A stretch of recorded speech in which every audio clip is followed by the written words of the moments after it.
তো ভিউয়ার্স কেমন আছেন সবাই? আমরা টিনগুলোকে ঘষে মোটামুটি পরিষ্কার করে নিয়েছি। এখন হচ্ছে এগুলাকে পানি দিয়ে ওয়াশ করব, ওয়াশ করে তারপর আমরা রংটা করে দেব। তো এগুলা ঘষাঘষি মোটামুটি কমপ্লিট হয়ে গেছে। আমার লোকজন ওই দিক দিয়ে পাইপ টাইপ ফিটিং করতেছে। ফিটিং করার পর এটাকে পানি দিয়ে ওয়াশ করে নেব। ওয়াশ করার পর যখন শুকিয়ে যাবে তারপর হচ্ছে এটাতে আমরা মেরিন এনামেলটা ইউজ করব। তো আপনারাও চাইলে এভাবে পুরোনো টিনকে রঙিন করে নিতে পারেন। আমার প্রোফাইলের নিচে নাম্বার ও অ্যাড্রেস দেওয়া থাকবে, যোগাযোগ করলে আমরা কাজটা করে দেব। তো ওয়াশ করার কাজটা মোটামুটি শুরু হয়ে গেছে। তো আপনারা দেখেন আমরা কিভাবে কাজটা করি। যদি পছন্দ হয় এভাবে সুন্দর করে আপনিও কাজটা করা নিতে পারেন।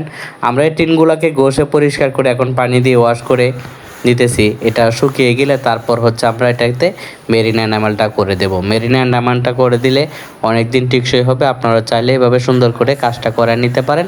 আমার প্রোফাইলের নিচে নাম্বার ও অ্যাড্রেস দেওয়া থাকবে। তো ধন্যবাদ সবাইকে।